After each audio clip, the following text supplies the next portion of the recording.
What's up, heathens? How y'all doing? And I don't know if we're live on Suris's channel yet. We should be live on both channels. Okay, awesome. Cool. So, yes, tonight we are going to be having a discussion between Suris and I. We're still having my live stream at 8:30 p.m. Central Time after this, but I figured we could spend about an hour and a half discussing Suris's video this week about Jesus historicity. So, Suris, I really have to say thank you for talking with me on this subject and discussing your video and everything like that. I find that there's not a lot of people that want to discuss this topic, so I really appreciate it. Hey, no problem. Not to mention, I figured that it's a topic that for some reason it seems that the atheist community in general gets behind just because they think that, and correct me if I'm wrong, but if you've noticed this, there seems to be an inordinate amount of atheists that think that they have to be mythicists or they have to be historicists. Wow, brain. Because you have the one side that goes, well, we have to agree with the scholarly consensus because that's what we do for evolution. And then you've got the other side that goes, okay, yes, but if I agree that Jesus is a historical figure, that's me being one step closer to Christianity. And I think both sides are wrong. But is that a thing that you've seen as well? No, actually, I've experienced the exact opposite. Is that most people in the atheist community are of the historical mindset, and that mythicism is still a pretty, not really fringe, but minority. It's a very minority view. It does fit the definition of fringe as far as historical groups go. Unless you're mired in the story of mythicism, it is basically what we would consider fringe. It's not fringe in the way that like flat earther or something is fringe. That's a different cut. That's a few steps to the right in the fringe category. But it is still considered fringe among historians, but not so much so that somebody who's a mythicist would be considered crazy in the same way we do so with like a flat earth or a young earth creationist. Well, you see, a lot of people liken mythicism to being a flat earther, and they often say that mythicists are the flat earthers of the atheist community and everything like that. But while I do agree that there are some crazy ass like mythicists and mythicism ideas out there, yeah, they're in my comment section. Yeah. I come from more of the minimal mythicists, which I know is sort of a phrase that Richard Carrier has put out there, but it's more based on actual reasoning around the evidence for Jesus and not the wild harebrained ideas that a lot of people come up with. Yeah, Archaea S is a horrible source to use for anything, and the Zeitgeist movie is an embarrassment. Every single time I've seen this happen several times, where somebody will say Horus meets all the criteria for Jesus, and when they say that, they send that meme. I'm sure you've seen it, the like brown epitaph that has the comparisons, and you look at it and you go, you got that from Zeitgeist. They go, no, I've never even seen the movie. I'm like, yeah, cool. That's kind of what Zeitgeist was there to do, was to make sure that information was out there so that people thought that it was originally their thought. Like that was a movie that I watched back when I was in high school. And it wasn't good then, and it's not good now. Right. And there's a lot. There are a lot of things wrong with it. I don't think that the Horus comparison is all that trash. Because I feel like a lot of those deities that are on that list are examples of the common types of deities that were around, and I feel that Jesus is just a Jewish version of these dying and rising gods. Well, they fit what we call a mythotype, I believe, correct? Yeah. Yeah. So just to kind of go through, I wanted to go through your video kind of point by point with starting at the beginning. And sure. At the beginning, we start off with Josephus, right? And I get, at least I got the feeling that you were fine with not considering the Testimonium Flavianum to be like evidence for Jesus. Am I wrong about that? That one is that book 18 or 20? That's 18. 18. Yeah, I was from what I've been able to read, book 18 is pretty unanimously considered to be not terribly reliable and to be an interpolation, and book 20 is pretty much considered to be consistent with more of what we understand of how Josephus writes, and how he applies his bias where and when he does, because historians in the first first 1,000 years from the turning of the millennium, so BC, as soon as we get BCE up, a lot of them wrote with political bias. It's not as objective as how we consider the way a historian should comport themselves today. A lot of stuff then was post hoc rationalization and running through for politics. Right. And I've got like a whole like iceberg of reasons why the testimonium, I would say, is most likely completely like fabricated and inserted. So if we want to go into that later or something like that, we can. But if we're not going to be considering the testimonium as reliable evidence for Jesus, we can move on to the book 20 evidence that you cited. Yeah, because I believe from what I've been able to read, I'm pretty much on board with you that book 18 looks like an interpolation. It looks like something that is definitely inserted in there. Especially because if memory serves, doesn't the testimonium ingratiate Jesus a lot more than every other book that Josephus has? It puts a much more positive spin on him. Yeah. So for the Josephus passage, there's a lot of things that are wrong with it. There's textual critics that have gone over it, and there's a lot of like verb usage that isn't the same. It's not structured the way that Josephus would structure it. Yeah, it's not consistent with the time or the author. Right. So there's a lot of reasons why you shouldn't consider that to be a good source for Jesus. So if we're going to throw that out, we can just go ahead and address the second part. Yeah, we can do that. That's perfectly fine. Okay. So talking about book 20, first I want to ask, do you know how like marginal notes and like insertions worked, like when copyists were doing their thing back in the day? Let's go ahead and move on as if I don't, which is my way of saying that I don't, but I don't want to admit I don't. Okay, so there was, and this is mainstream scholarship, by the way, just so you don't think that I'm getting some kind of fringe thing.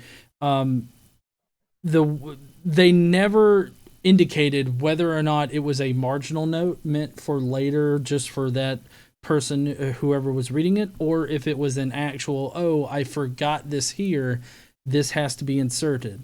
So there was no way for them to determine what is supposed to be added into the text and what was just a note sort of off to the side. And so this is how a lot of interpolations happen. And they're worked directly into the text. Now, so basically, a later historian or a later copyist would see the marginal note and then insert it in because that just happened to be there, and they go, "Oh, well, the intent must have been to put it in. Let me go ahead and take care of that right now." Right. Regardless of whether or not that was something that that would have been good to do in the first place, or was originally there. There was no way for them to know what kind of thing that was. So the part in AJ 2200, the who was called Christ, is actually verbatim what we find in the New Testament. And it would be something that a Christian scholar or something like that would have written if they were wanting to remind themselves, oh, this passage right here is supposed to talk about Jesus Christ. And so then a later copyist would come in and copy it down and insert it in there because they didn't know that like that was a marginal note or something like that. So do we have any marginal or interlinear notes in book 20 specifically? Do we have any textual evidence that was like, I understand that if that's the common method that was used, that's fine. But if we're talking specifically on book 20, is that a thing that we see? Do we see that there is in fact marginal notes that have been inserted from that book onward? Do we have evidence of that specifically? Well, I'm fairly certain that we do. I didn't write any down here in my research for this particular section, but there in Josephus in general, there's a lot of instances that you can find where these interlinear notes were worked into the passage. I mean, like I said, I didn't write any down specifically, but it is a common thing that happens with these texts. Well, I understand. Like I said, I understand that it's a common thing that happens in the text, and I have no problem accepting that because that's if I were to take this copy of the Gideon Bible that I definitely did not take from the hotel at Faithless Forum. If I were to take this and I were to write in a note here in Proverbs 3:4, I think that verse 6 is stupid because it says, "Do not forsake her, and she will keep you. Love her, and she will guard you." And I go, "Well, I don't think that's a proper way to manage that relationship. Let me just insert that in there." And 1,000 years later, somebody looks at here, and this is the one copy of the Bible that exists anymore. Period. There's no way for them to know if, oh, the original author just inserted a note there. That's not assuming that my penmanship looked consistent. So we can definitely say that that's a thing that happened, and it's a thing that we could demonstrate would happen again later on down the road. My problem, though, is that if we're talking about a specific book, do we find that specific book even has evidence of those marginal notes? I'm not saying that it's not there, but if we're going to bring up that methodology for copyists, then I would want there to be as well evidence that methodology was applied in this instance. Right, I understand that, but you have to also understand that, like, Origen, who originally had this book, never referenced this particular passage. So, regardless of whether or not there were other interlinear notes that were later interpolated into the text in that particular book, what we don't have is evidence in history of anybody knowing that this particular passage was there. And Origen is known for using Josephus for other things, but when it comes time for him to pull out this particular reference of a Jesus who was called Christ, he just simply doesn't. Fair, but if memory serves, when we're talking about Book 20, he's specifically just using the title that many people gave to Jesus at that time, because at that point Josephus was writing 40-ish years after the death. Like, he was writing a little bit after the fact, so he would have pretty much just been grabbing the title that people were commonly using, a Yeshua ben Joseph, who also was called Christ by his followers. This would be fairly consistent, marginal notes or not, just grabbing the title that his followers were using, because there's not really. So, for instance, if we look at Jewish sources of the time, if we look at the Mishnah or the Tosefta, which are both from 200 BCE to 300 CE, or one's a little earlier than that, we find that there are references to, at the very least, this cult around the 1st century. And in those references, there's no point where it says that, oh, the cult leader never existed. It accepts a Jesus as a historical fact, and it accepts that his cult, because these are Jewish documents, it accepts that his cult was also responsible for a great deal of persecution of the Jews at the time.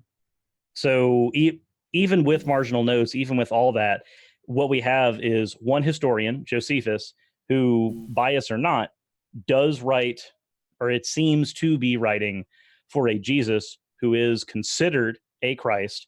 There were multiple people who were considered Christ at that time. It was just a title. Who was considered a Christ, and we have Jewish documents that also corroborate this for around that same time as well. That seems to be mildly consistent with, at the very least, having a historical figure, one of possibly many, if we take, say, the legendary approach, that this Jesus would have been based off of.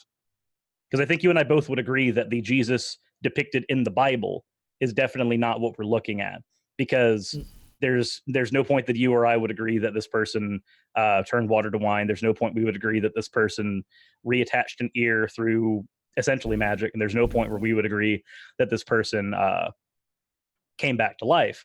But it doesn't matter if the actual text on the person, what they're saying about the person, is accurate or not, because the person they're talking about, from what we can tell, did at least exist, even if 90% of what was written about them was a lie. But you see, I don't think so, because I feel like that particular Jesus originally was the Jesus Ben Damnius that is later mentioned in the passage. I mean, why do you think it's Ben Damnius, though? Well, for one thing, I mean, Ben Damnius is the one that is mentioned in this particular paragraph, but also there's like you mentioned how Christ is a title, and I completely agree, and that's actually going to play a pretty big role into my Tacitus discussion that we'll have here in a minute. But there's no callback like or explanation as to who like what this Christ was or who this Christ was, because the audience that Josephus was writing to would have been a Roman audience, right? If we're talking for Tacitus, yes. No, not Tacitus, for Josephus. Josephus. Well, Josephus was a Roman slave. He was a Jew that was brought, a person from Judea who was brought in as a slave and then worked as a historian. So he would be writing for a Roman audience, yes. Right.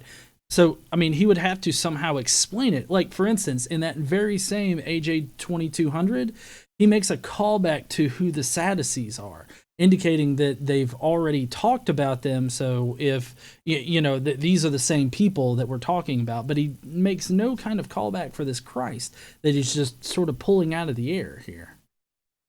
So doesn't when he mentions a James, the brother of Jesus, who was called the Christ, isn't Ben Damnius mentioned after the particular passage for Ben Damnius? It follows it later.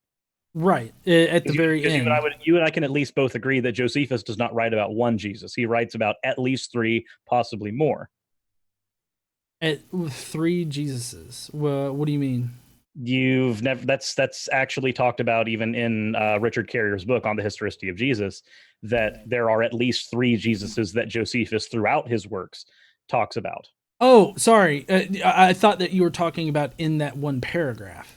Oh no, not in the one. I didn't mean that he inserted all of them in like one giant Jesus orgy. No, no, I'm just saying in general, Josephus did not speak about just one Jesus. We can admit at least that he speaks about multiple Jesuses throughout his works. Well, yeah. Okay, so with the Jesus Ben Damnius argument, Josephus exclusively relates people by parental heritage, at least in the chapter there before, because I believe he has a different set of writing. He has a different writing for parental heritage and a different writing for hyperbolic brotherly stuff. When he's mentioning the apostles, he has one set of words he uses for, and these are the brothers of Christ. Then he has one set of words that he uses for Josephus, not Josephus, for James specifically. Correct? He doesn't word them exactly the same. Well, he doesn't word who exactly the same. Sorry. Okay, so Josephus in writing, when he's referring to the apostles, when he says things like these are the brothers of Christ, he refers to that completely differently than when he talks about James. In James, when he says James, the brother of Christ, I believe that the verbiage is different across the two, correct? What, you're talking about Josephus? Yes, when Josephus is writing about James, his writing on James as a brother seems to denote more of a biological brotherly set as opposed to hyperbolic, being a hyperbolic brother. Oh, well, yeah, because in this particular instance, the Jesus has a brother named James, but it's Jesus Ben Damnius, not Jesus the Christ. How do we know that it is Ben Damnius? Because he's specific. I believe the phrasing is James, the brother of Jesus, who was called the Christ, correct? No, it was, hold on. I've got it written down here. So let's see. It says, so Ananus assembled the Sanhedrin of judges and brought before them the brother of Jesus, who was called Christ, whose name was James, and some others. So is this speaking of a Damnius, or is this speaking of a Jesus who they considered to be holding the title? Well, in my opinion, the who was called Christ is the interpolation, was the marginal note that later got written in. And but again, you said earlier that we don't have any evidence that we have evidence that marginal notes were a common occurrence, but we do not have evidence that there is a specific marginal note here that had to be inserted. Well, I think that evidence of the marginal note is the fact that the who was called Christ is structured just like a marginal note would be. It also is verbatim part of the New Testament, and I believe it's like Matthew 1:16. at the very end of Matthew 1:16, it has that exact, like in the Greek and everything like that, it's the exact same structure and everything. So it would be known to a Christian scholar that was reading through it. And so, like, it just doesn't make sense to have like this particular Jesus or whatnot attached to this particular James, because so in when we're talking about Matthew, for one, it doesn't mention James, but that's not terribly important here. Well, no, I didn't say that it did. I said that it uses the who was called Christ. It uses like Jesus, who is called the Messiah. But is there, so if there is a New Testament passage that granted, the New Testament passages have anonymous authors. We don't know who wrote any particular one of them, and we can't really pin them down. But I don't think there being a consistent sentence structure between how Josephus writes on the matter and how it's written in the New Testament, for better or worse, I don't think having a consistent sentence structure is a point against or for. That seems to be a bit of a red herring. No, I don't think that it's a red herring, because it's structured just like interlinear marginal notes would be structured. Like it's a participle phrase. So is it a marginal note in the original text for the New Testament as well? Well, no, it's not a marginal note there, because it's an integral part of the sentence structure. So how is it not an integral part of the sentence structure when Josephus is writing? If you use an idiom from what was it? If this is Matthew, if we take Matthew, do you accept a 70 AD Matthew? The 70 AD Matthew? What? Because I know that Carrier has, what is it, like a 30 something AD for Mark, or a 40 AD for Mark, like a 70 AD for Matthew and Luke. And well, then no. Mark is in 70, and then Matthew would be in 80, and then Luke is mid 80s to 90s. Okay, and then around. And I mean, that's not just Carrier, though. I understand it's not just Carrier. There's like six prominent mythicist authors on this. No. The dating of the Gospels is not a mythicist thing. That is a mainstream scholarship thing. I'm saying, do you also agree with the one scholar who's going to be most pertinent throughout this conversation is going to be Carrier, not because this lives or dies on Carrier's work. I don't think that it does. Okay. I'm just saying that, do you agree with, because he's one of the ones who's managed to popularize that to the layman. So we have an audience who also are going to know those datings from Carrier over anyone else. If there's any amount of scholars that people are going to know within this conversation, Carrier and Ehrman are probably going to be the ones that people know the most. And then I wouldn't call him a scholar on this, but Habermas would come up later. But I can't stand Habermas. Minimal facts is stupid. No, yeah, Habermas is trash on historicity. Yeah, we both agree on that.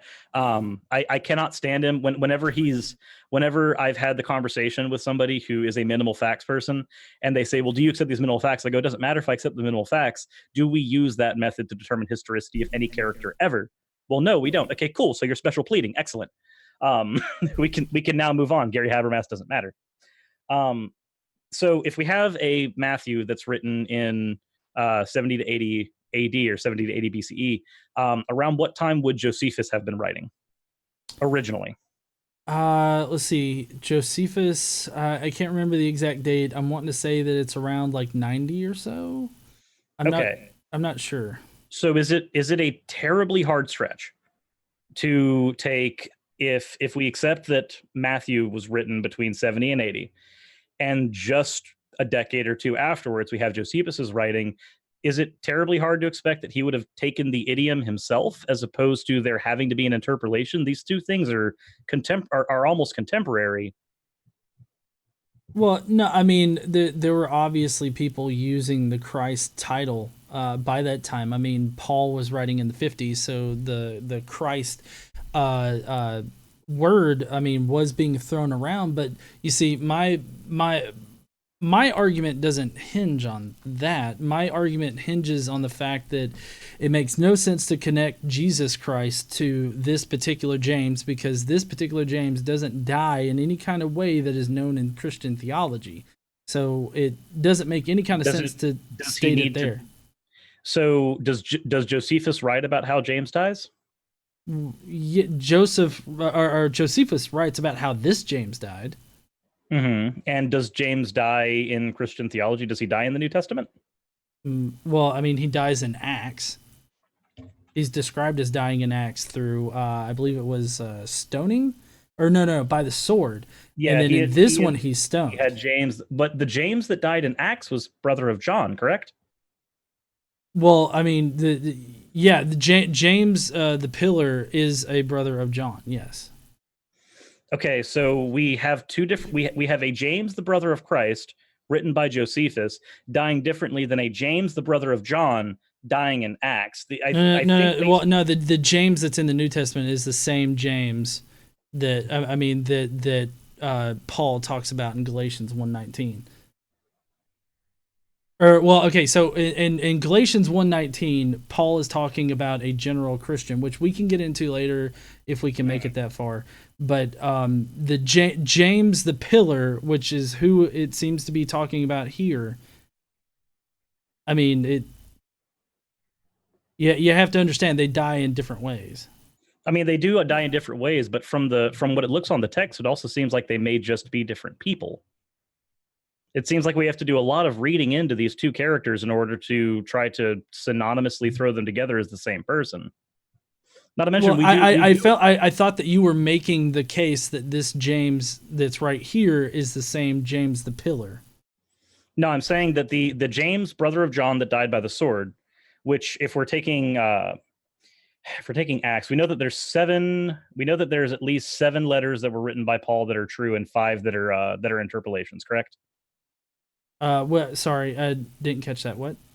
So when it comes to Paul, we have 12 things written by Paul in the Bible. 7 of them we accept as most likely being written by Paul. 5 of them we don't accept as being written by Paul.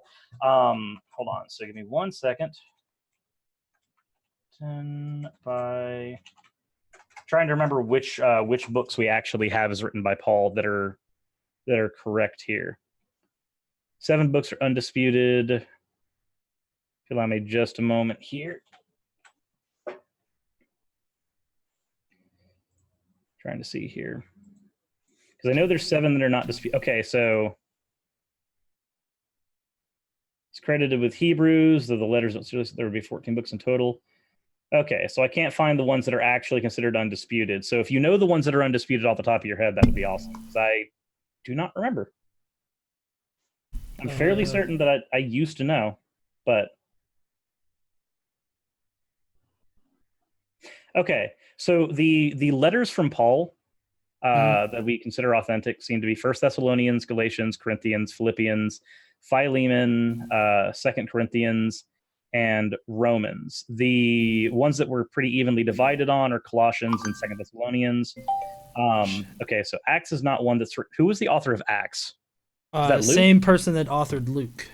Okay, so that, Luke Acts. Okay. And do we... Of course, I got somebody in the chat that just posted all the ones that I just went through. Anywho, what is your case that these two are, that James the brother of John and James the brother of Jesus from Josephus? What is your case that these two are the same person? That's the first part. No. I mean, I'm not trying to say that they are the same person. I thought that was the argument that you were making. No. My argument is that the James that died, the James brother of John that died by the sword, dying differently than the James and Josephus is fine, because there does not seem to be a reason to think that these two are the same person. Okay. So, but you're saying that the James and Josephus is the same James as the one in Galatians 1:19. Look at Galatians 1:19 real quick, because I am not a good Christian. I'm not a Christian anyway, so it doesn't. Okay. So well, it's a pretty good move to go to Galatians 1:19, because we've been on that first Josephus thing for about half an hour, but this lets us get away from Josephus for a minute. Yeah, so this part in Paul, where it's actually the next point that you make, that Josephus and Paul were writing about James being a brother of Jesus. Yes, and so when Paul's speaking, he says, "I saw none of the other apostles, but I did see." He makes an exception. He goes, "But I did see James, the Lord's brother," and he refers to him. There's not a real good way of determining whether or not he means him as a brother in the way that an apostle's a brother, or a brother in the way that someone is genetically a brother. With Josephus, we seem to be able to read into it and find that, but with Paul, it seems a little harder to do so. Well, yeah. So I was actually going to push back on this part because the that particular 119, it's not clear. The original Greek word is adelphos, and adelphos can mean either a sort of religious kinship or it can mean a blood brother. And since there's Yeah, and that's why it's harder to tell what specifically Paul is speaking of there. But I don't think that it's terribly much of a stretch in either way, because if James is considered a spiritual brother of Christ, or he's considered a biological brother, the case is stronger with biological brother, because if we can get a Paul saying no, I'm not saying that the case is that that's the case. I'm saying that we have a 50 split, and the case for historicity would be stronger if we could pin down that he's talking about a biological brother. If it's an ethereal brother, if it's a religious kinship type brother, then you've got a 50-50 chance of it actually being the biological brother there. If we're just taking standard decision theory, where you have to take a 50-50 split when you don't know, at that point we still have a 100% chance. If we're taking decision theory, we have a 100% chance that it is the correct James that Josephus is talking about if we take biological brother. And if we take the religious kinship brother, we have about a 50-50 chance, which means that our set now has a 75% chance that this is the same James. Okay, I understand that, but I don't feel like you're factoring in how or the theology behind Paul and the title "Brother of the Lord." Mm-hmm. The decision takes that as a 50-50 split either way. But I mean, you have to understand that it.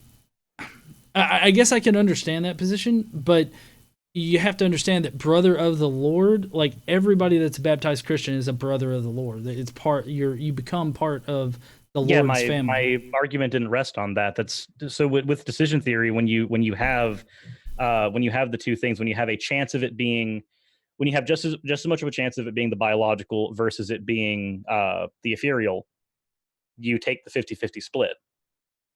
That's how things work into, like, it's weird. I know that you and I probably disagree on whether or not we like James for modern day debate. But he did a whole decision theory thing on Pascal's wager. I think that the entire thing was BS because the numbers were pulled out of the butt. But the point is that decision theory ends up coming down to a lot of 50-50 splits, and then you have to evaluate from there. So if we take that, okay, there's a high chance that this is biological, and we take there's a high chance that this is ethereal, even if he's referring to James in the ethereal, that doesn't mean that that's a guaranteed this is not also the biological James, correct? Well, I would say that the passage is vague enough to where you can't tell between the two. That's why there's a 50-50 split. No, I agree with at best it's a 50-50 thing, but that also means that you can't use it as evidence for a biological, like, brother of Jesus, and therefore you can't use it. Are you familiar with how we factor things in for decision theory as an example? I guess talk to me like I don't know. Okay. The same thing that I said earlier when it comes to the marginalized notes. Okay, so for decision theory, when we can't determine something one way or another, or for us to determine something one way or another, we'd have to pull the numbers out of our butt. We use the 50-50 split, and so then we have a 50% chance, or a 50% leaning on one decision and a 50% leaning on the other. And then we have to factor in another decision and see if it carries some of the same connotations. So for instance, let's take biological James. If it is guaranteed that Paul is talking about a biological James, because the word can mean either biological or religious kinship. If the word means biological, as we look there, we have a 100% chance that this is, or we have close to 100% chance. Nothing's 100% in history. We have close to 100% chance that this James is James, the biological brother of Jesus, and we can go from there. The other side of the coin would be the 50% chance that Paul's talking about an ethereal brother or a religious kinship brother. So we have our 50-50 split right now, right? We have biological, we have ethereal. Okay, so when you look at the ethereal side, when you look at when we look at James, brother of Jesus, we're talking about him in the religious kinship way. Would James, even were he considered biological brother, also be considered a religious kin of Jesus? Well, I mean, he would. Well, I mean, if it's the fictive kinship, then I guess so. Okay, so, but if when we refer to him, like for instance, I was going to say something and then my brain immediately went, "Hey, buddy, you've only been awake for an hour. Don't think about that anymore." But when we look at the second set for the decision, the second set shows a 50% chance again that this is biological, or a 50% chance that this is ethereal.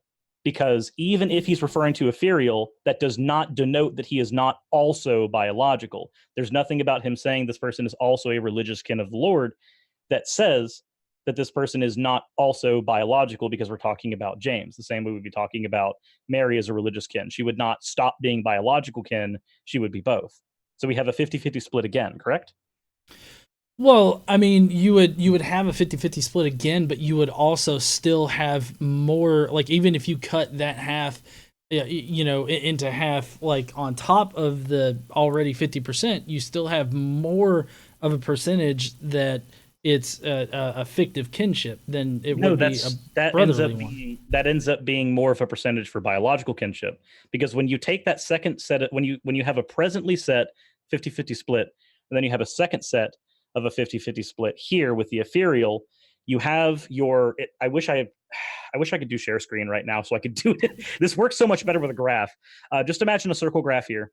There's a 50-50 split in the middle, ethereal, biological. In the ethereal side, even if we accept the ethereal side, it does not denote that the negation, the biological is not a negation of ethereal, nor is the converse true. They can both exist simultaneously. So if he's talking about ethereal, it still does not negate the fact that he could be talking about biological. So we have to cut that in half again. Well, which so leaves us I with would 75% chance of biological. Okay, so I guess I would disagree on this point because of the fact that brother of the Lord is an actual title in Paul's theology. So, like, if it wasn't for that fact, I guess maybe I would agree with you on this point. But the fact that it's an actual title in the cult, and this brother of the Lord James is not okay. So another thing that factors in here is the fact that Paul never talks about Jesus's family whatsoever. Like, he even goes through and he lists all the different types of people that are in the faith, like all the different levels. And he does not list he doesn't list like the family members of like Jesus or whatnot. So, true, but Christianity did not have a biological component. So we know that there are some like polytheistic religions around the time that had a biological component. If you didn't share a certain amount of not that they could really tell genetics at the time, but if you didn't share a certain amount of genetics with other polytheists, then you would be ostracized there. But Christianity didn't work that way. It didn't have a biological component. So the mere fact that he didn't mention a biological component for the hierarchical structure of the faith, it doesn't say one thing one way or another. Okay, my opinion on this particular one, the 119, is that it doesn't help historicity or ahistoricity. And while it may be the strongest evidence for a historical argument, I still don't think that it actually proves that Jesus was a historical person. It doesn't prove Jack. You and I agree on that. This comes down to even if I do the 50-50 splits through with decision theory, that still only gets us to 75%. Like, that still only gets us to a 75% chance that this James is the biological brother of Jesus, which would lend more credence to that Jesus being real, because that's when we do history, degrees of separation are important. So if you're separated by 12 degrees via either family or time, then we view your articles as much less important. For instance, King Arthur doesn't have much written on him until several hundred years afterwards, and what we get is spotty. So the more degrees of separation that we have, the less we rely on them as being historical fact. With here, though, we seem to only have a couple of degrees of separation. Okay. Well, I mean, what do you mean by a couple degrees of separation? So if we let's take a historical Jesus. Let's pretend a historical Jesus existed. 1 degree of separation of him would be James, and then 1 degree of separation away from James would be Paul, which would make Paul have 2 degrees of separation from Jesus. Okay.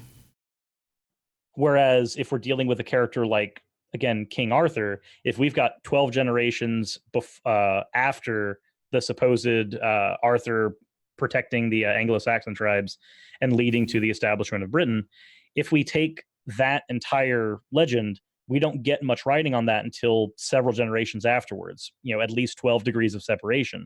This is why we can look at someone like King Arthur and go, could there have been a person who that legend was based off of? Maybe, but the chances are really slim at that point. Whereas with Jesus, we only have a couple of degrees of separation between the people who we would consider his contemporaries. Well, yeah, but you also have Paul not like specifically saying that he only had revelation of Jesus, and that he looked to the scriptures to know things about Jesus. True, and that's why he can't be 1 degree of separation from Jesus, because he never met him. He would only be 2 degrees away. Well, no, I mean, he specifically says that scripture and revelation is the only way to know anything about Jesus. And at that point, he's speaking mainly as a theologian, I would believe, because at that point, Jesus is already dead. Like, whether they considered him risen or not, he was definitely dead. So the only way that they would have even been able to convince anybody that, hey, here's how you know things about our Lord, is you say, hey, how does a mystery cult function? Oh, but the only way to know is by joining the mystery cult. If we accept that Christianity began as a mystery cult, then that's consistent with it. That's just consistent with how a mystery cult functions. It doesn't say anything for historicity or for ahistoricity. That's just how a mystery cult works. Well. No, I understand that, but I mean, if you have people that are in the cult that actually knew the person that was supposedly started the cult or whatever like that, I mean, wouldn't you like have people that could correct you on your bullshit at the time? I believe that around that time, Paul had already spoken to Peter. Correct? He had already taken his run to Peter and gotten his information from him. As far as he's concerned at that point, he had not. No. When Paul goes to Jerusalem, he is only there to confirm the gospel that he's already preaching, not to get new information. And he, several times in his writings, he states that he got his information from no person on earth. He only got it from revelation from Jesus and from the scriptures. So he did not, at least on Paul's account, he did not talk to anybody. He did not get his information from anybody. He only confirmed the gospel when he got to Jerusalem with Cephas. Allow me one moment just to look something up real quick. Okay, so we have... is this what I'm thinking it is? Okay, so did at any point Paul try to figure out, or did at any point Paul try to actually change his mind on how the Gospels worked, or did he just go to affirm things, like at any point during his travels? Well, I mean, I'm not all that learned on Paul's complete travels or whatnot, but from what I know about Paul's theology is that he only received his information from Jesus through revelation and through scripture. So what happened during the incident of Antioch? What happened in Antioch? Antioch was when Paul and Peter had their dispute. He talks about this in Galatians. Galatians 2:11 through 2:14, if you want to look it up. But apparently, there is some evidence that conflict happened. James D.G. Dunn says that Peter could have been a bridge man between Paul and James's opposing views. I'm not saying that him being a scholar on here lends any merit one way or another, but there does seem to be some conversation as to the conflicting views that Paul had with James in this instance, and Peter trying to bridge those and end up coming to verbal blows with Paul as a result. We look at that reference in Galatians, but when Cephas came to Antioch, I opposed him to his face because Right. he stood self-condemned. For until certain people came from James, he used to eat with the Gentiles, but after they came, he drew back and kept himself separate for fear of the circumcision faction. The other Jews joined him in this hypocrisy, so that even Barnabas was led astray by their hypocrisy. So if you, through a Jew, live like a Gentile and not like a Jew, how can you compel the Gentiles to live as the Jews do? There seems to be an actual moment here where these two are having a conversation as to how best spread. It's not strictly on Scripture, but it is definitely on the best method to communicate Scripture to the Jews. Well, yeah, but how is this any kind of information about Jesus? Because here we have confirmation that we have one confirmation that he's getting information about the Scriptures from more than just revelation, because he's straight up coming to blows with Peter. Two, we also have an instance here where James is a center point of this conflict, and if we're going to have a big part of this conversation hinge on James, the brother of Jesus, then center points that involve James are going to end up being important. Well, yeah, but none of this is actual information about Jesus. Like he's arguing with Cephas because he feels that Cephas is doing wrong, right? He thinks that because Cephas is not living in a way that he would consider living like a Jew, then he's not communicating to the Gentiles that they must also live like Jews. He's basically telling them to practice what he preaches. Well, right, but none of this is information about Jesus. But it doesn't necessarily have to be. When we're dealing with historicity of a character, things that are tangentially related are going to be important as well. So we agree that James's relation to Jesus is important. This is a direct confrontation between two people that James is actively a reason for instigating. Well, I mean, this would be James the just, right? This would for this one, are they talking about James the Pillar specifically? Well, yes, that's Cephas, James. Mm. Yeah, that's right. Because he says that he is strictly in the wrong. So I mean, this is they're in an argument about how to do things, but I mean, this isn't like this isn't information about Christ or his teachings.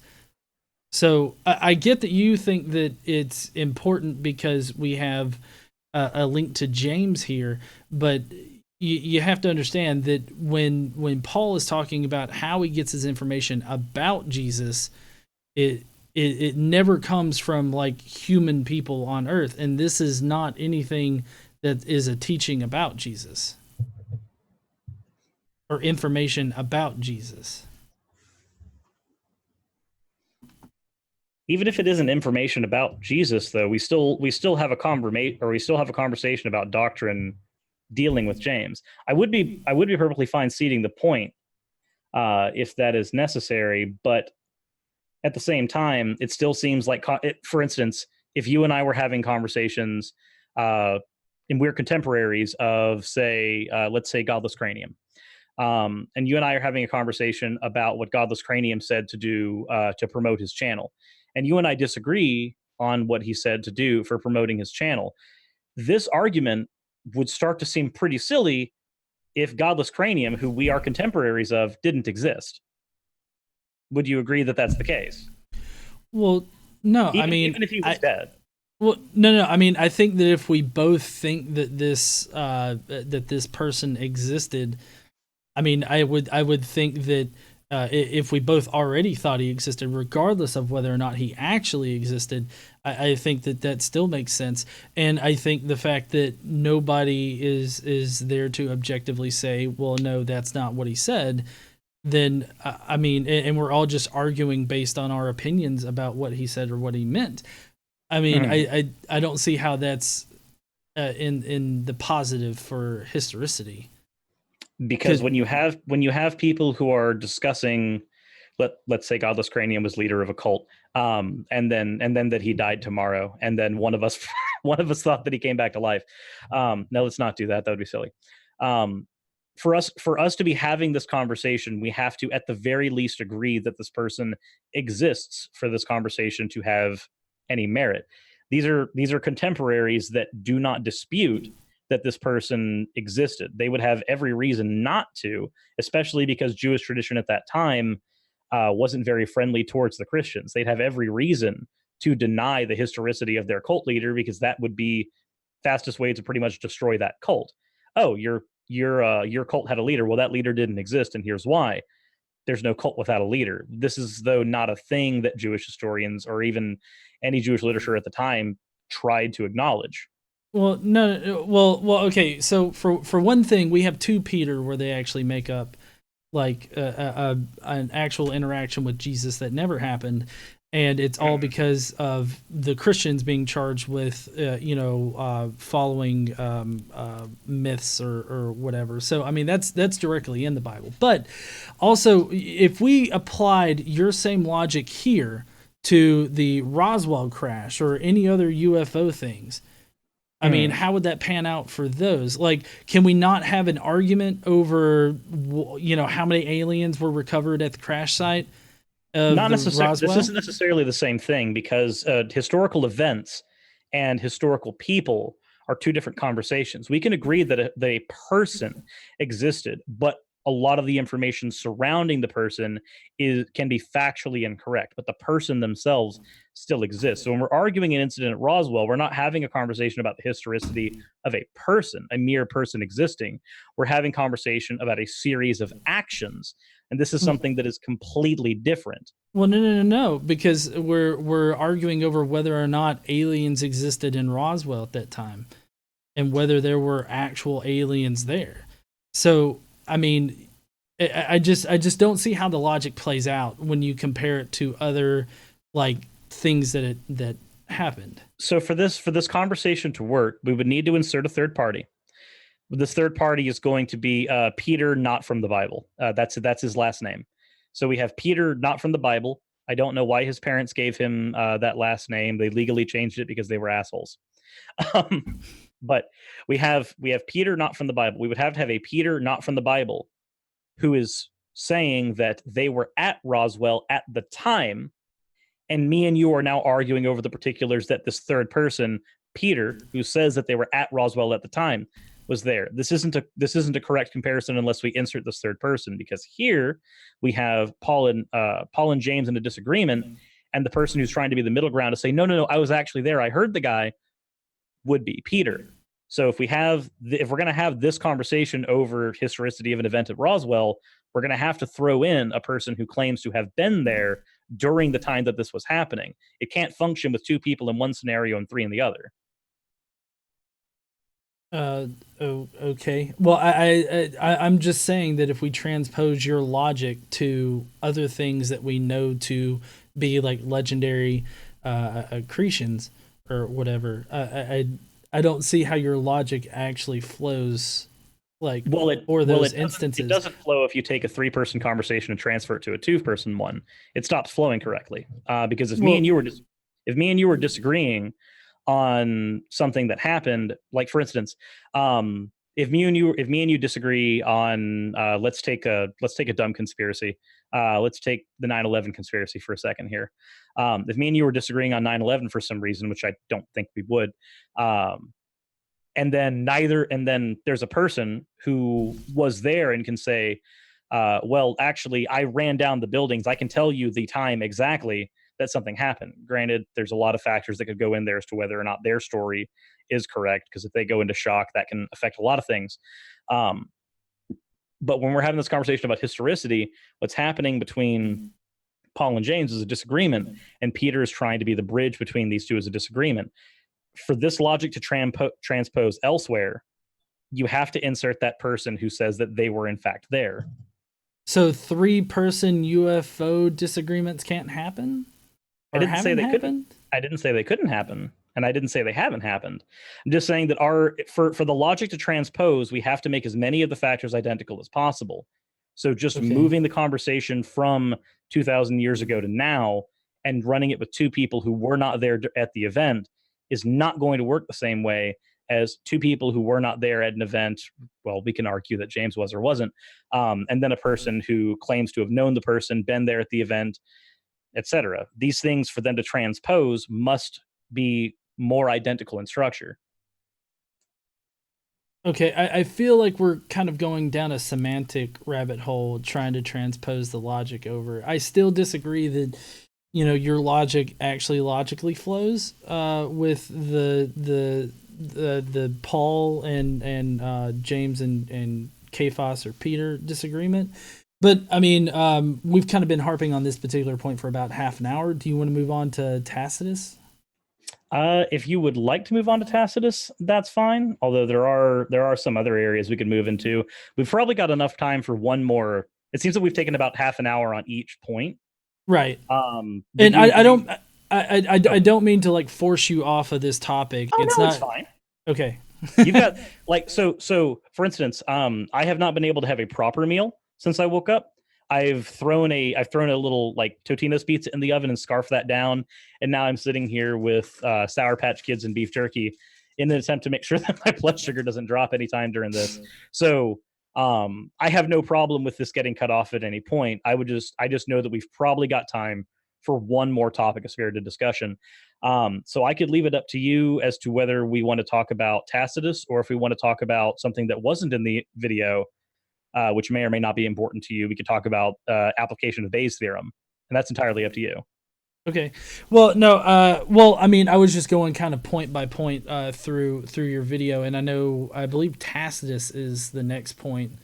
Which I mean, I know I could probably spend 4 hours talking about all of this stuff, so I'm not going to put you through that. Yeah, we know that. We know that we could both sit here and have this back. So here's the thing for the audience. We know that we can both sit here and have this back and forth for a long time. Yeah. And even so, we're still going to be friends at the end of this. So. Oh yeah, totally. How to have discussions like adults. Yeah, exactly. I just didn't want you to think that I was getting frustrated or fed up or like I couldn't answer a particular question or whatnot. I'm just trying to make sure that we hit like a good few like points where we can talk about it. I really appreciate the discussion. Definitely having a robust discussion on this is nice. It's especially since I've been dealing with people like God's Gun, Guts, and Glory recently. This is definitely a different type of conversation than what I've been having to do on my channel lately. Yeah. All right. So for Tacitus, the biggest problem I have with the Tacitus portion is your Van Vorst. That's who you were referencing, right? Van Vorst? In that particular portion, I believe so. Okay, because Van Vorst does not say what you say he says in your video. Okay, so we're on the Christus thing. So let me go ahead and hear your part, and then I can respond to it at that.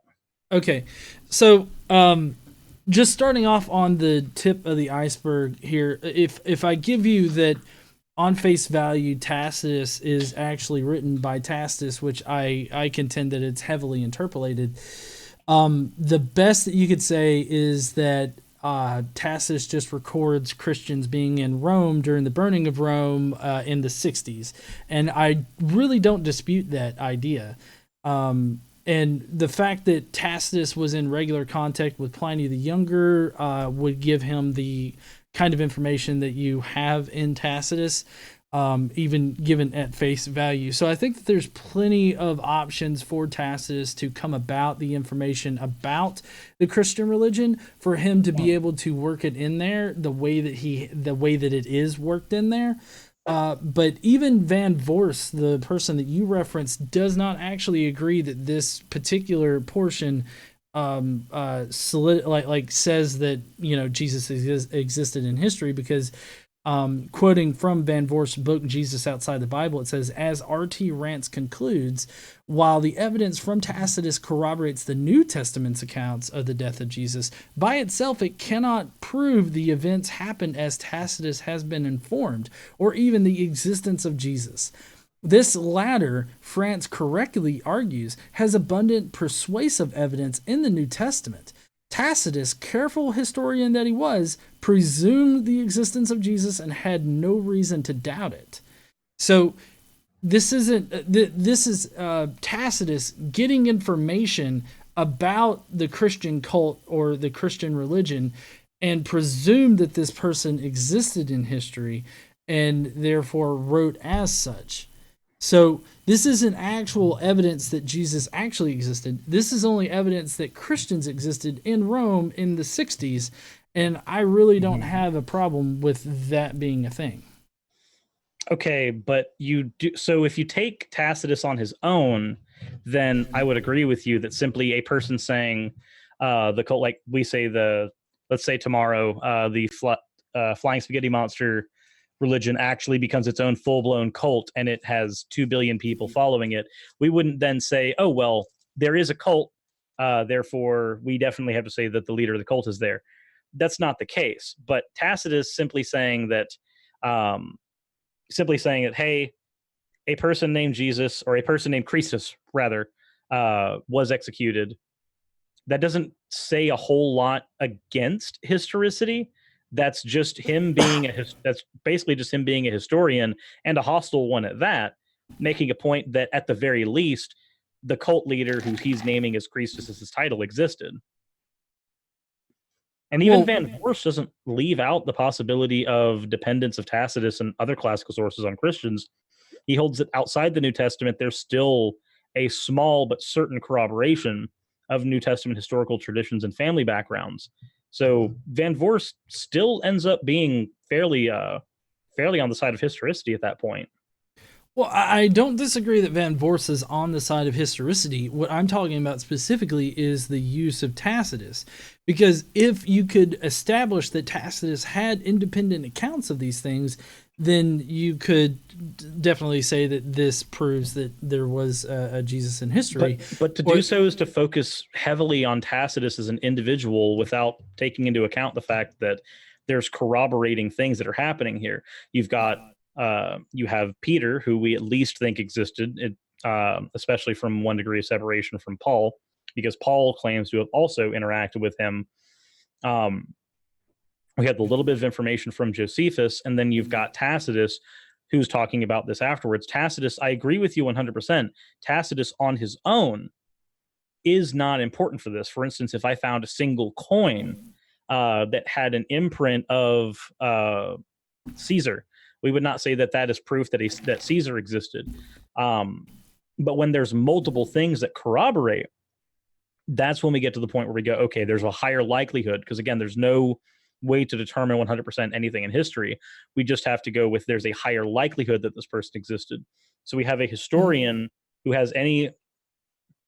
You're saying we don't? No. I'm saying that regardless of how many sources you have after the initial source, you still only have one source. That's basic historical research. Is that basic historical research? Is that is that the method that historians use? Yes, because it doesn't matter how and is many. That the reason why there's a consensus amongst most historians that Jesus did exist? Yeah, well, okay. Funny that you bring that up, because the consensus prior to the consensus changing over Moses and Abraham and all that was that they existed, but then they discovered more evidence and they turned that consensus around. So the fact that there is a consensus does not solidify that Jesus actually existed in history. It just means that there's a group of historians that agree, and as long as you can provide counter evidence that's good enough, it'll eventually change. Okay, no. So you're correct in that there is consensus that Moses and Abraham do not exist.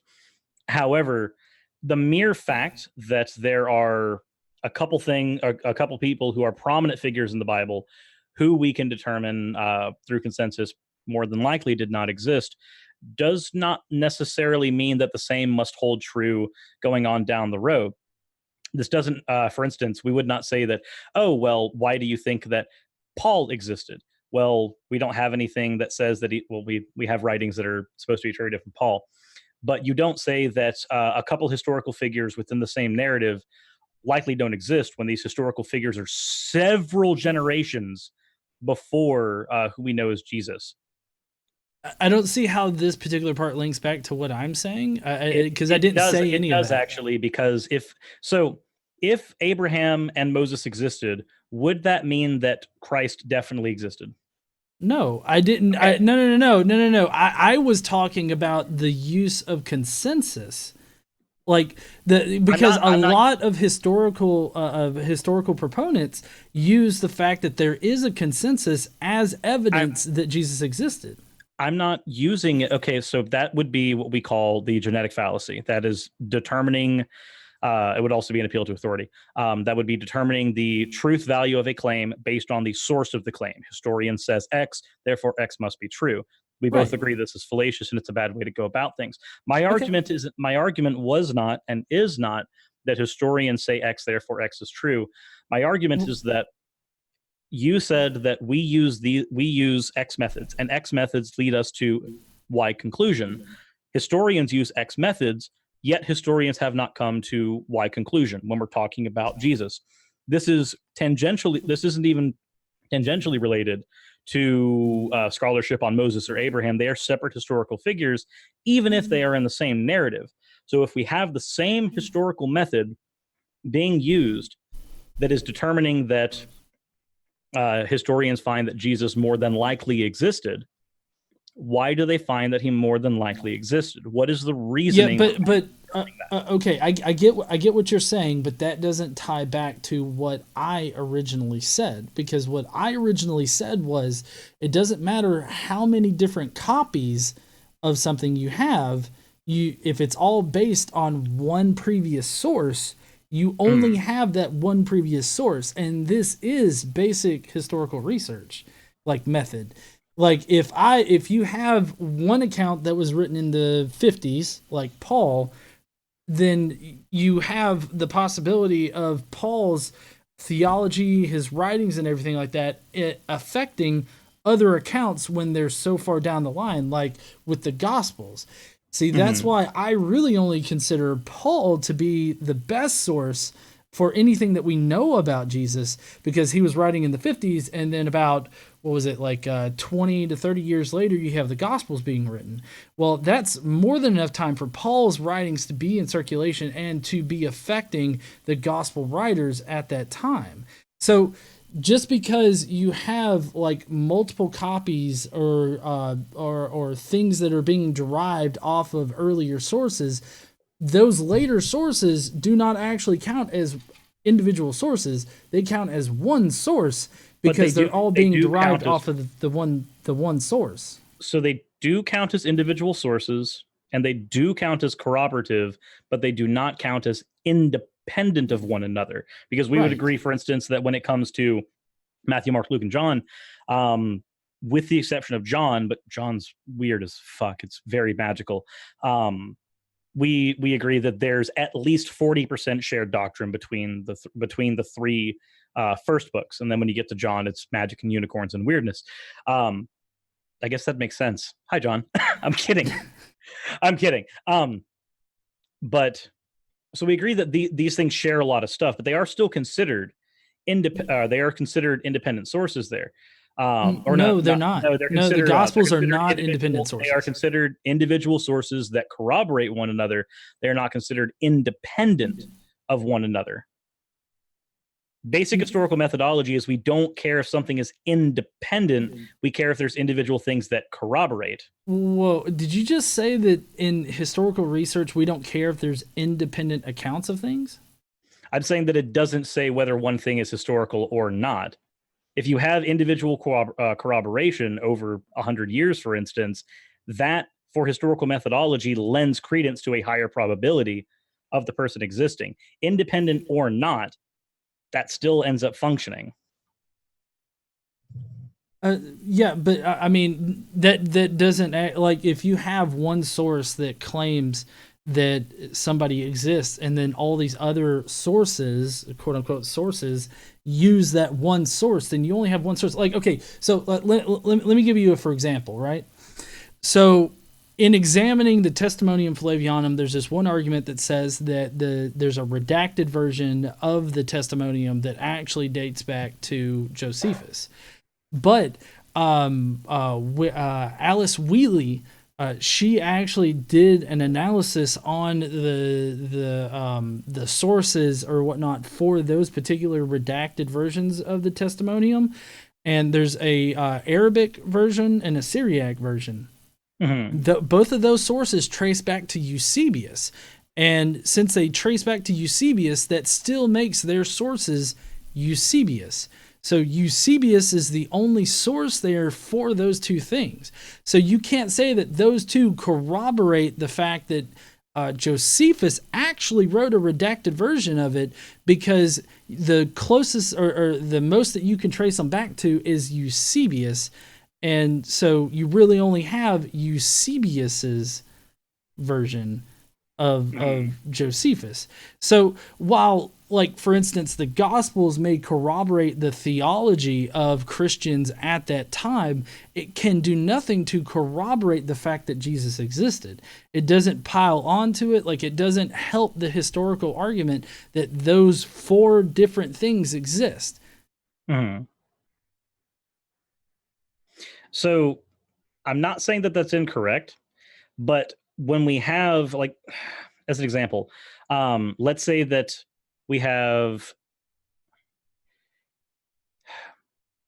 my brain just had a fart. Okay, so let's say that there is one person who says that X happens. This happens 100 years ago, 200 years ago, doesn't matter.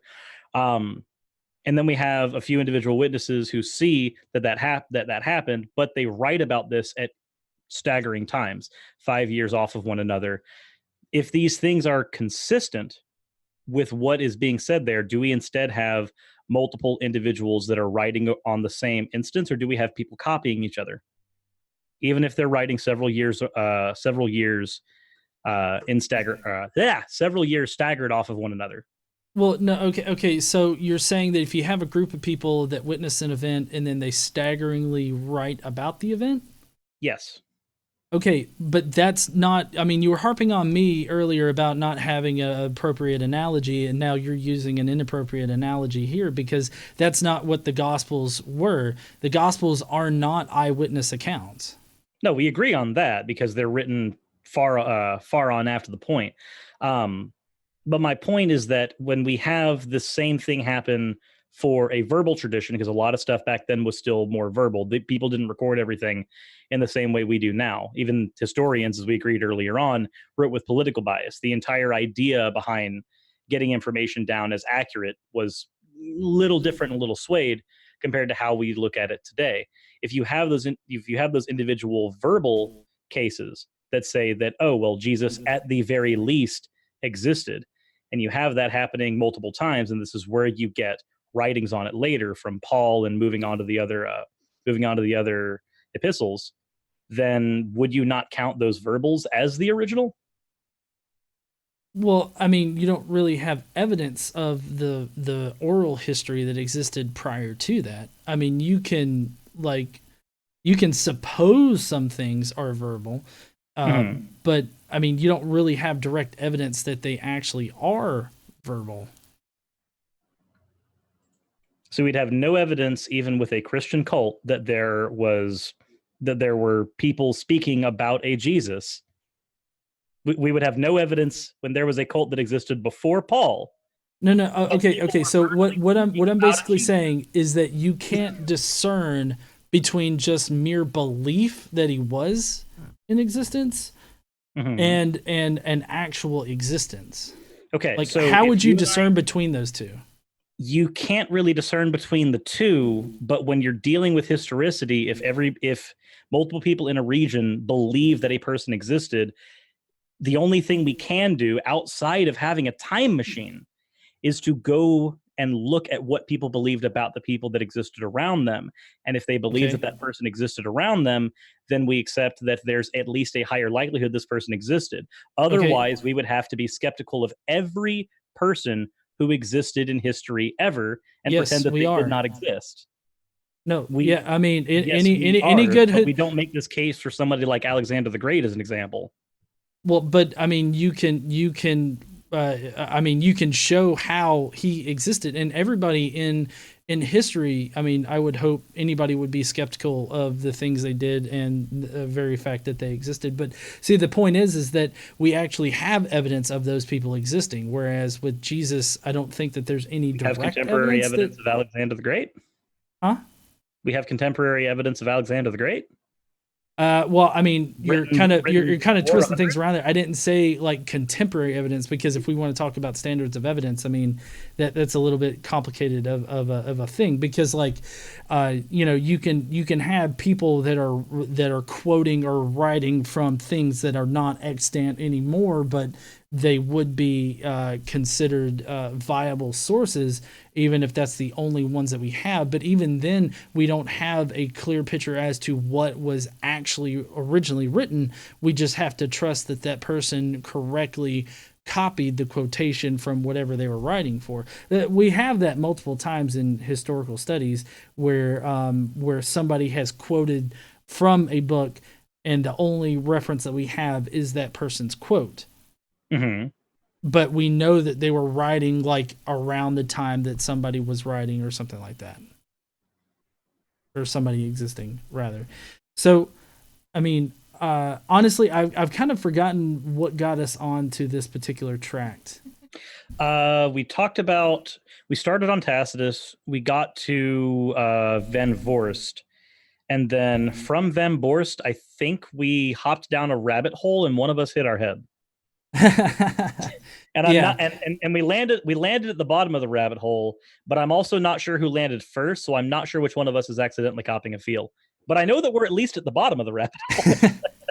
Well, okay, so from what I can gather, I accept independent accounts of things as being good evidence for those things either happening or existing.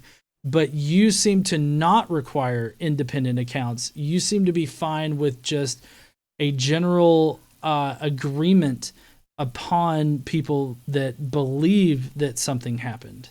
Believe that a person existed, not that something happened. Well, I'm just talking about history in general, like something happened or somebody existed or something like that. The two actually are very different things, though. The reason that matters. You're aware of what is it called? Raglan. I'm sure there's another Raglan. Rank Raglan. Yes. So you're aware of how that's used, correct? Well, I mean, I know that it's used to like rank the classical hero type. Yes. Like who fits that particular character model? Yes. So with rank Raglan, do we determine historicity of a person or historicity of action? Well, no, I mean, that would. I mean that the rank Raglan is a basically a character model that models the different the classical idea of a hero in literature. And you are aware of what happens with so for instance, I know that your argument doesn't rely on Carrier, and I don't claim that it does. But for instance, Carrier uses rank Raglan to rank Jesus as over 11 on the hero type scale, and that's one of the things that leans him towards Jesus being mythical. Would you do you agree with that particular analysis? I think that the fact that what we know about Jesus matches the classical hero type is a good indication that at least the information that's given about this Jesus character in the Bible and in Paul's writings and everything like that is a made up figure. But I don't think that the rank Raglan like hero type is in itself like a nail in the coffin for historicity. Like I don't think that it proves he was definitely not in existence. No, and using this is the. I'm glad that you said that, because as Alan Dundas notes with rank Raglan is used to determine the historicity of events surrounding a person, not necessarily whether the person existed. And not to mention, there's 22 points on rank Raglan that can be pulled out of any number of literary archetypes. Using rank Raglan, you can actually make Abraham Lincoln score a full 22 on it, which, and at that point, we'd be determining whether or not he existed. So I'm glad that you're not thinking that anything relies on that particularly, because otherwise that rank Raglan gets into a weird conversation about how it's misapplied. Well, no, I mean, I think the rank Raglan definitely gives insight into like the character that's built, but I don't think that you can use rank Raglan as like a building block for saying that Jesus didn't exist. I mean, honestly, regardless of how the character's built or whatnot, for me at least, the simple fact that our earliest source, being Paul, he says that he only has information about Jesus through revelation and through scripture. And the fact that he constantly refers to the scriptures, and that the New Testament Gospels constantly cite the scriptures as their source, seems to indicate to me that, you know, they were just like, they were hallucinating things. And, you know, like Paul hallucinated a Jesus, or hallucinated a Christ figure. And then he also was reading the scriptures, and that's how they got their information about it. So, like, you're going to have to repeat the last 3 sentences because somebody sent a $10 super chat into mine. So you and the robot voice were fighting for dominance. Sorry. Well, I mean, I was just saying that because of the fact that Paul hallucinated a Christ figure and only got his information from that hallucination or vision, revelation, however you want to put it, and scripture, I feel like with him being the first source that we have for this Jesus figure, it doesn't really help the historical like view of things. Like, I still think that there's a possibility that a Jesus could have existed back then. That's still very much a possibility. I think the thing we'll have to end this on, not ending right now, we've still got a few minutes, but I think the best thing we could end this on is pulling the numbers out of our butts as to what percentage chance we give to a Jesus existing. Well, yeah.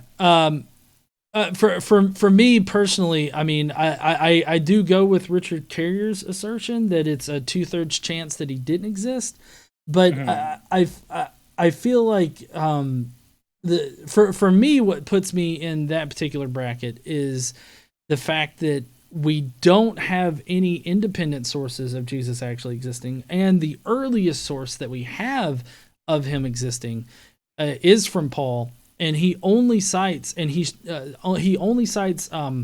revelation and scriptures, and vehemently argues against the fact or the idea that he got his information from human sources, which that would match up with Jewish theology, because if you got your information from human sources, that wouldn't have been very convincing to the Jews. It's considered tainted at that point, I believe, correct? Right.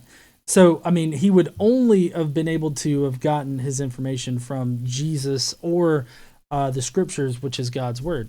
So, for me, that's what kind of tips me over the edge, I guess, of that 50-50 decision split that you were talking about.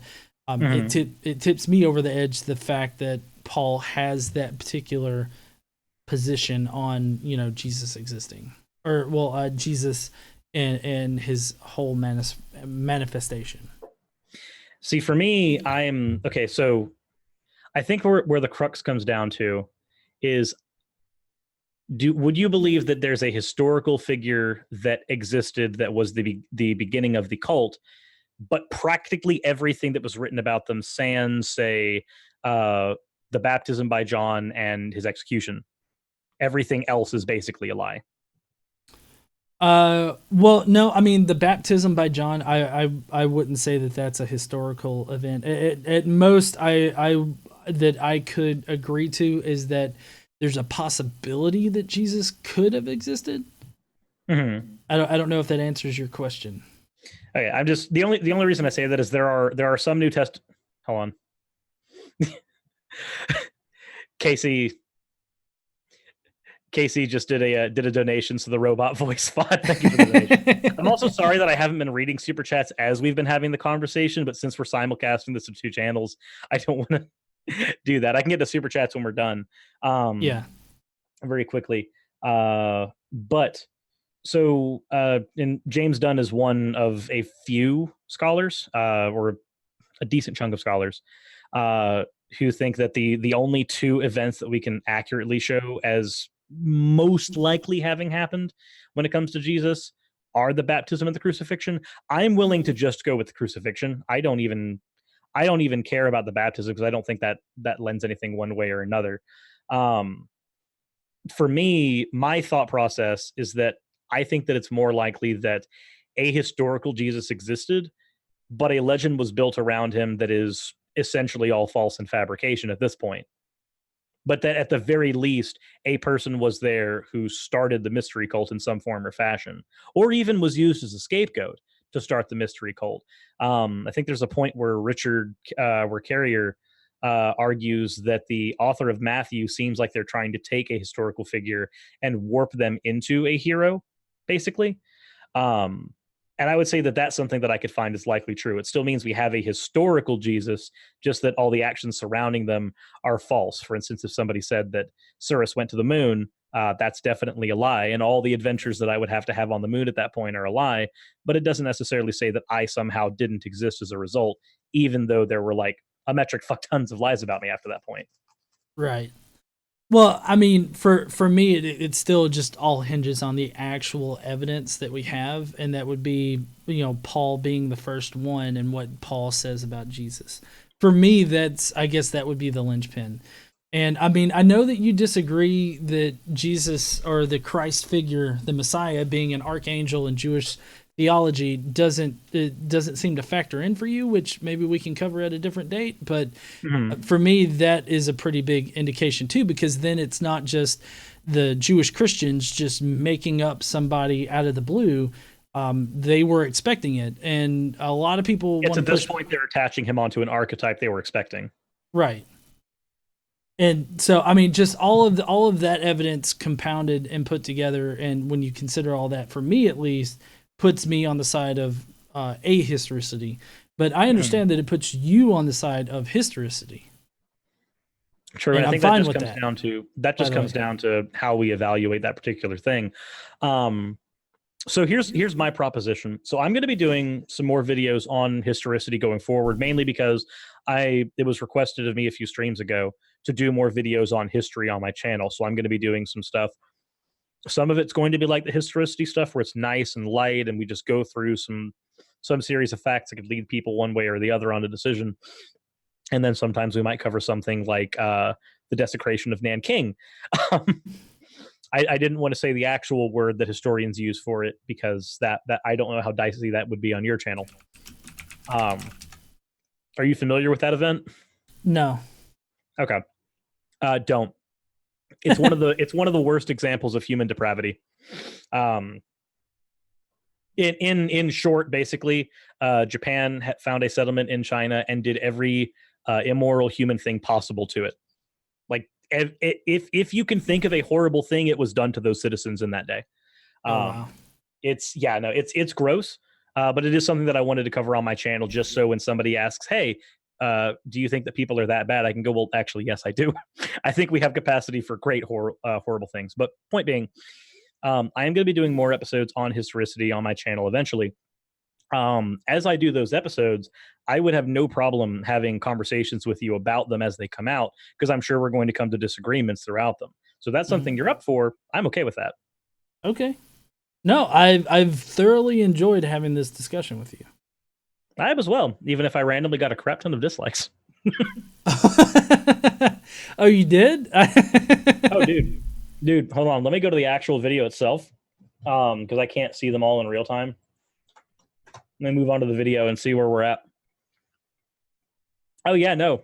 It started out with 35 dislikes before the discussion ever began, and then it moved to 75 likes throughout the course of the discussion. But those 35 dislikes happened instantaneously. Oh, really? It was Do you awkward. still have the 35 dislikes on there, or did they changed? Oh, they 35 dislikes are still there. Oh, okay.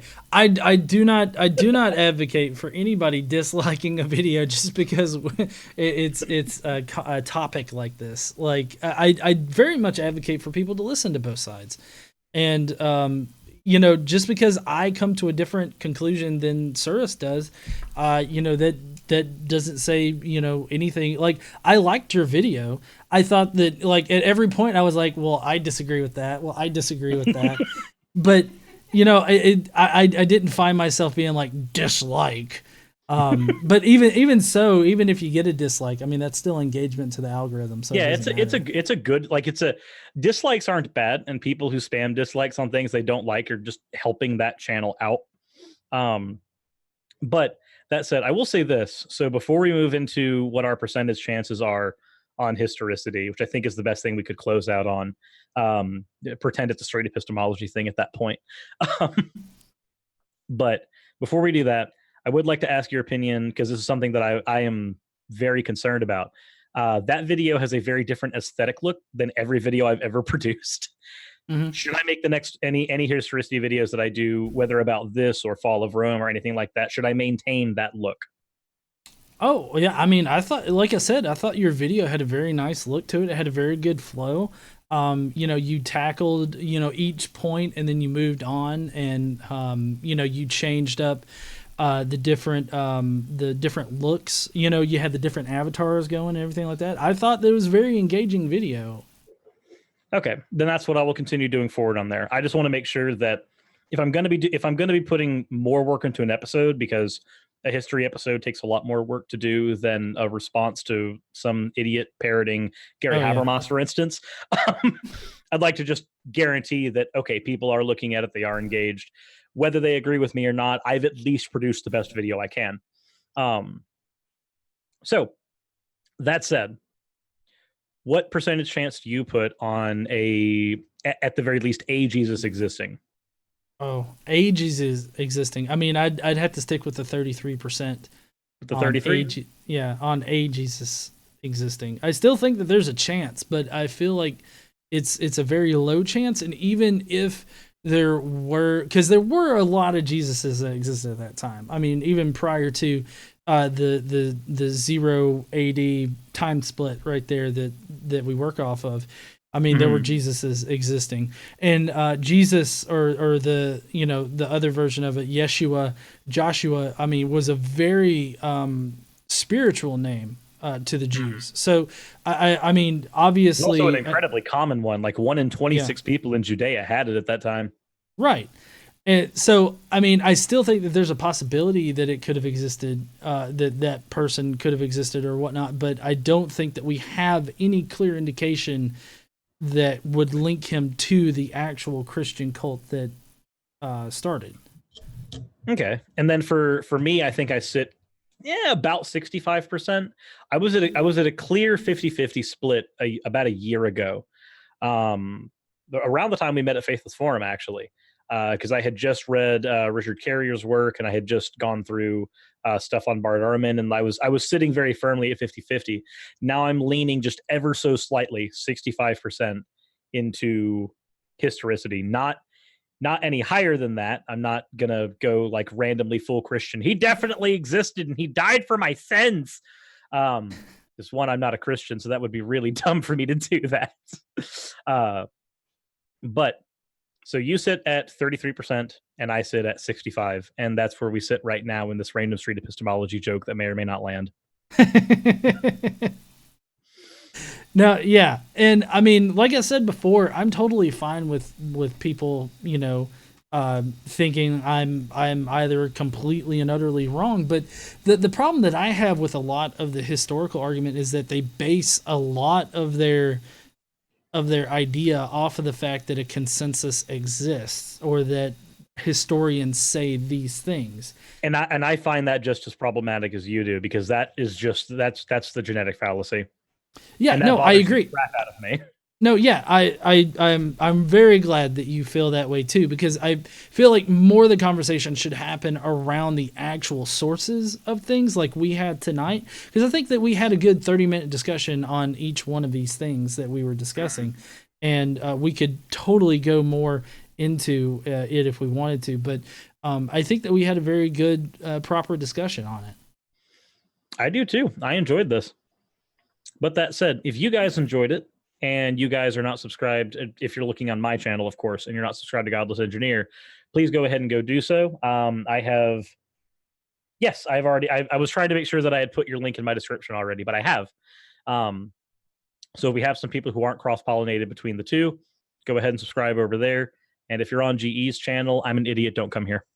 No. Definitely go and subscribe to Suris. I've actually got your video linked in the description down below. I totally think that everybody should go watch your video. Don't give it a thumbs down. It's a very good video.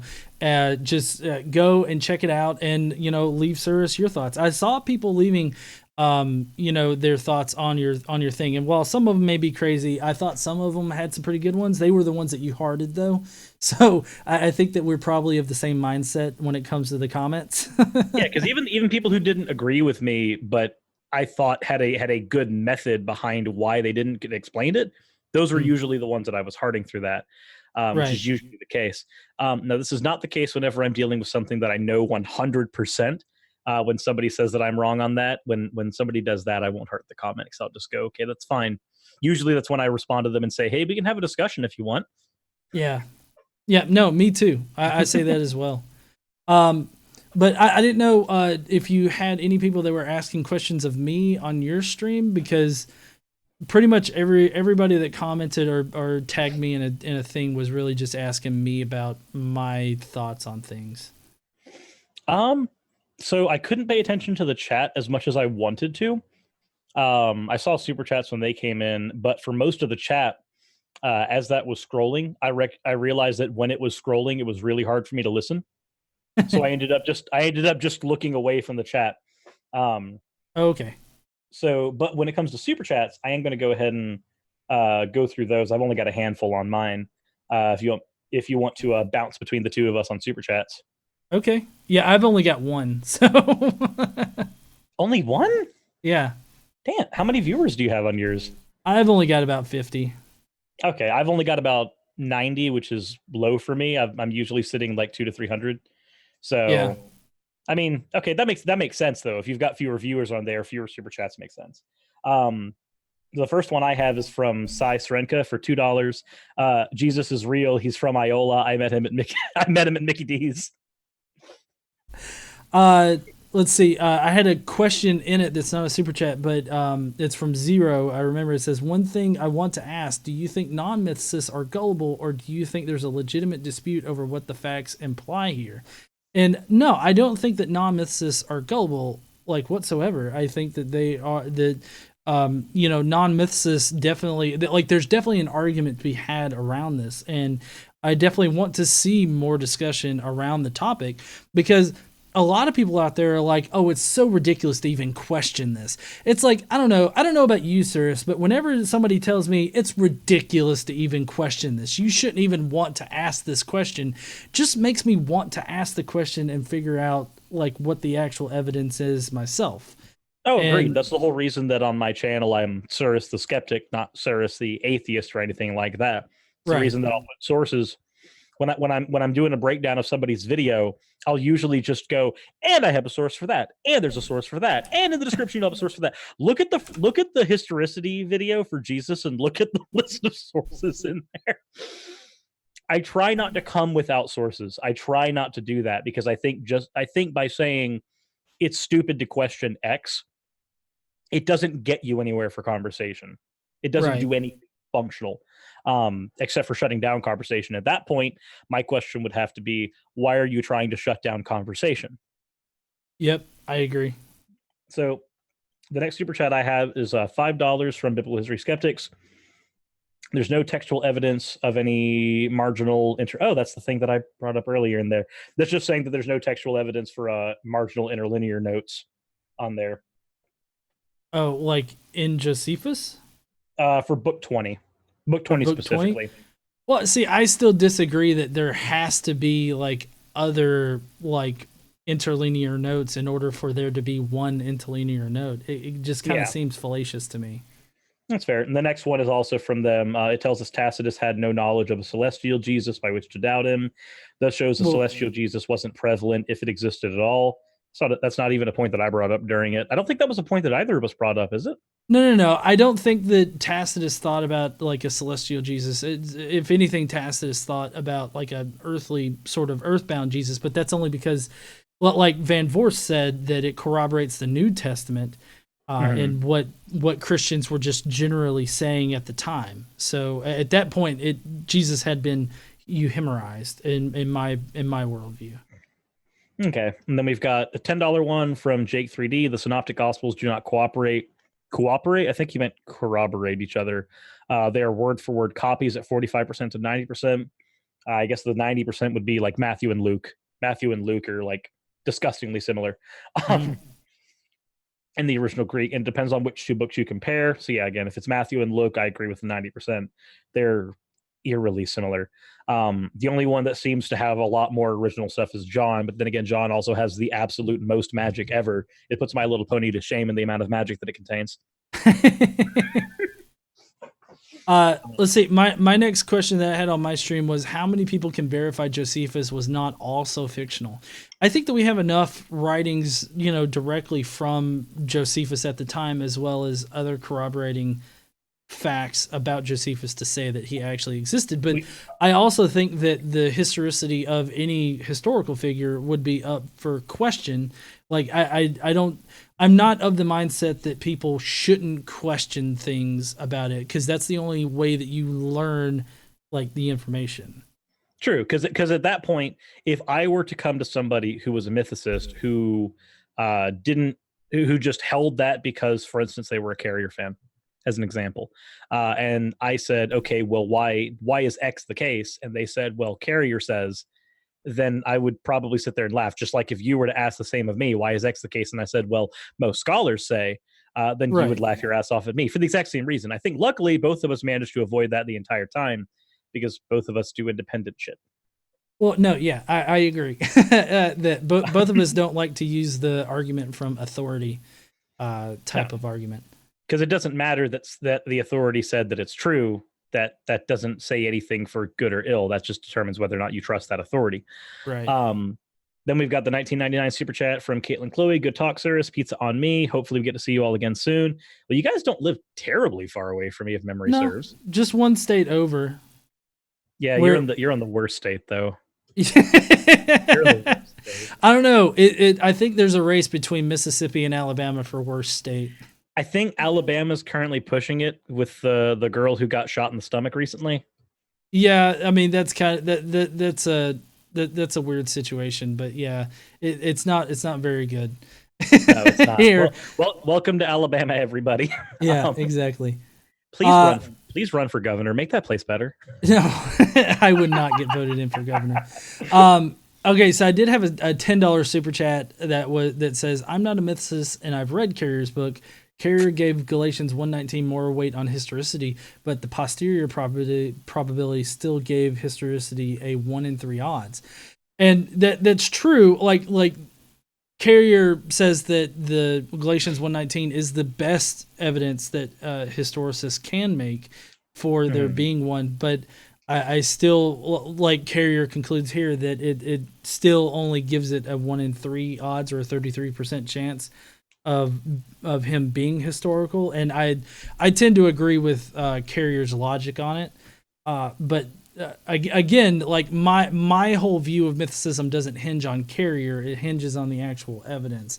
And I actually pull I pull from Van Voorst a lot for for looking at historical references to Jesus and what he says about them. And I look at what he says about them, and then I weigh what it actually says, and I try to figure out what I think about it.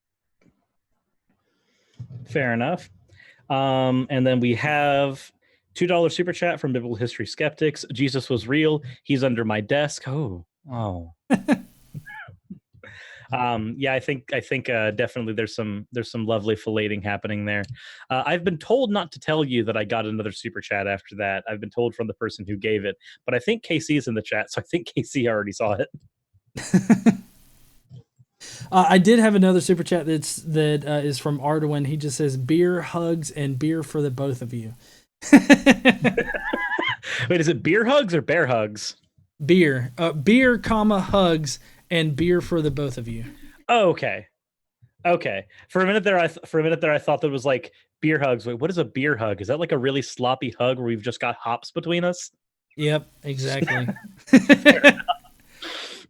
All right. Well, I wanted to thank everybody who gave super chats to both channels because that quite, or at least for me, that's quite literally how I keep my lights on. I know GE also has job as well, but definitely send stuff to him as well. He puts just as much effort into his channel as I do mine. So, with that said, I have enjoyed this conversation, and I would look forward to having another one in the future. Yeah, no, I definitely. What next time you put out a video? Which I mean, there's still a lot that we didn't go through that you covered in your video here. This is only like minute 5 or something like that of your video. It's almost like this is a really dense topic. It is. It is a very dense topic. So I appreciated the conversation. I really liked it as well, and I'm glad that we could have worked this out. I've got to do an Ancient Aliens thing later on tonight, so I'm excited about that. I think that would be too much of a headache for me. Oh no! It is freaking awesome. We're gonna be covering cave paintings, and it's gonna be funny. Okay. Well, definitely keep me posted. Whenever you have time for us to do another discussion, probably in a few. I'm probably going to have the next video out on this topic in 2 or 3 weeks, depending on how long research takes. So we will see. Okay, awesome. Yeah, I'll be in touch with you about it, and I'll let you know. Alrighty. Well, that's going to be the end of my stream, everybody. I don't know when GE is going to hit the end stream button for him. So yeah, I'll hit it at the same time you do. At the same time. Okay, cool. Then I guess we'll just have to do. There was one question that was asked by my Metamor for you, and that was, what do you think of Jesus as a lich? A lich? I don't know. I mean, if he actually if he actually rose from the dead, then he would be a lich. Maybe. I think. I would say that me personally, I don't think Jesus fits the archetype for a lich very well, because a lich requires a phylactery, and there is no point in any writing that we have of Jesus giving Peter his phylactery and saying, please don't let anybody know that this is here, otherwise Thrall and Jaina will destroy me in Theramore. What's a phylactery? It sounds dirty. It does, but a lich is just a sorcerer that turned themselves into undeath. The way they do that, though, is by putting their soul in what's called the phylactery. So think Voldemort's Horcruxes. Voldemort's Horcruxes are just another name for what we know commonly as a lich's phylactery. Yeah. Okay. So Jesus is Voldemort confirmed. That might make a lot of sense. We should write a book on that. Write a book, Jesus as Voldemort. Yeah. Well, for everybody that's watching my stream, I appreciate you heathens watching tonight. And don't forget to stand up, use your voice, all that kind of good shit. Everybody that's on Suris' channel right now, I appreciate you people watching, listening to my minority view of this. And I hope that you guys will tune in next time. Absolutely. All See right. you guys. See you heathens later.